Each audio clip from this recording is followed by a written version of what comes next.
قید کر دیں یا جان سے مار دیں یا وطن سے نکال دیں۔ تو ادھر تو وہ چال چل رہے تھے اور ادھر اللہ تدبیر کر رہا تھا،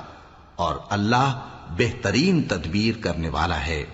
اور جب ان کو ہماری آیتیں پڑھ کر سنائی جاتی ہیں تو کہتے ہیں یہ کلام ہم نے سن لیا ہے، اگر ہم چاہیں تو اسی طرح کا کلام ہم بھی کہہ دیں، اور یہ ہے ہی کیا، صرف اگلے لوگوں کی حکایتیں ہیں۔ اور جب انہوں نے کہا کہ اے اللہ، اگر یہ قرآن تیری طرف سے برحق ہے تو ہم پر آسمان سے پتھر برسا یا کوئی اور تکلیف دینے والا عذاب بھیج دے۔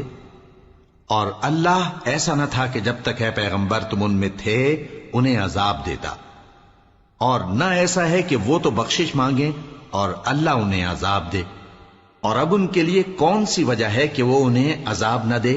جبکہ وہ مسجد حرام میں نماز پڑھنے سے روکتے ہیں، جبکہ وہ اس مسجد کے متولی بھی نہیں ہیں۔ اس کے متولی تو صرف پرہیزگار ہیں، لیکن ان میں کے اکثر نہیں جانتے۔ اور ان لوگوں کی نماز خانہ کعبہ کے پاس سیٹیاں اور تالیاں بجانے کے سوا کچھ نہ تھی۔ تو تم جو کفر کرتے تھے اب اس کے بدلے عذاب کا مزہ چکھو۔ جو لوگ کافر ہیں اپنا مال خرچ کرتے ہیں کہ لوگوں کو اللہ کے رستے سے روکیں، سو ابھی اور خرچ کریں گے، مگر آخر وہ خرچ کرنا ان کے لیے موجب افسوس ہوگا، اور وہ مغلوب ہو جائیں گے، اور کافر لوگ دوزخ کی طرف ہانکے جائیں گے تاکہ اللہ پاک سے ناپاک کو الگ کر دے اور ناپاک کو ایک دوسرے پر رکھ کر ایک ڈھیر بنا دے، پھر اس کو دوزخ میں ڈال دے۔ یہی لوگ خسارہ پانے والے ہیں۔ اے پیغمبر، کفار سے کہہ دو کہ اگر وہ اپنے افعال سے باز آ جائیں تو جو ہو چکا وہ انہیں معاف کر دیا جائے گا، اور اگر پھر وہی حرکات کرنے لگیں گے تو اگلے لوگوں کا جو طریقہ جاری ہو چکا ہے